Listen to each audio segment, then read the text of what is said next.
Well, for more insight on Pope Benedict, I am joined live via Skype from New York by David Gibson. He is director of the Center on Religion and Culture at Fordham University. He is also the author of the Rule of Benedict, Pope Benedict XVI and his battle with the modern world. Mr. Gibson, thanks for joining us today.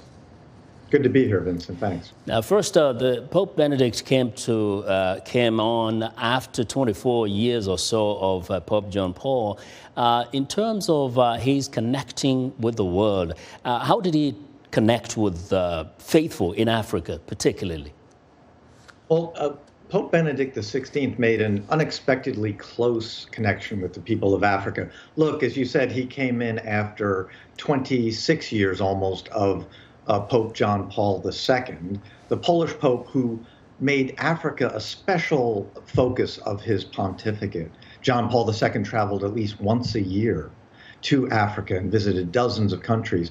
Pope Benedict was a German cardinal, a theologian, very older and very academic and scholarly. He was not expected to travel much or to connect with the African continent. But he did make 2 trips to Africa, visited 3 countries, Benin, Cameroon, and Angola.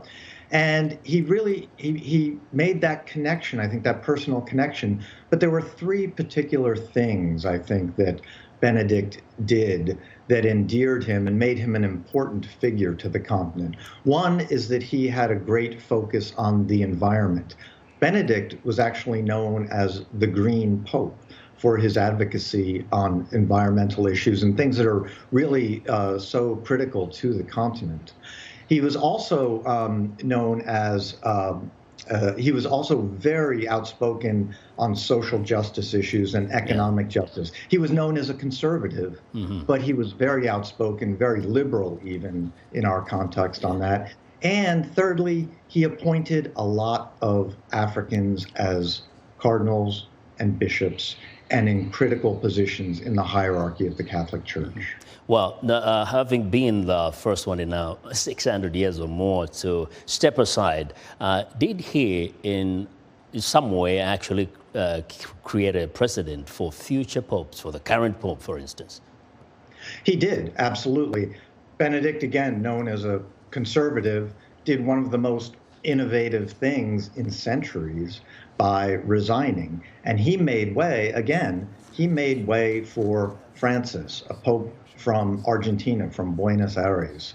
That has proved to be a prophetic move, shifting the image and balance of power in the church from Europe, which Benedict Joseph Ratzinger represented, to the Southern Hemisphere, Africa, Asia, Latin America.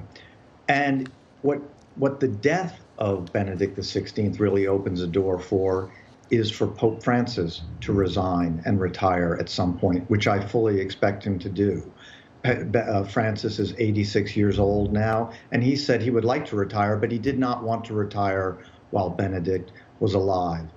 The retirement of Pope Francis could open the door, perhaps, to an African pope. Wow.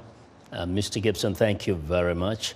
David Gibson is director of the Center on Religion and Culture at Fordham University and the author of the Rule of Benedict, Pope Benedict XVI and his battle with the modern world.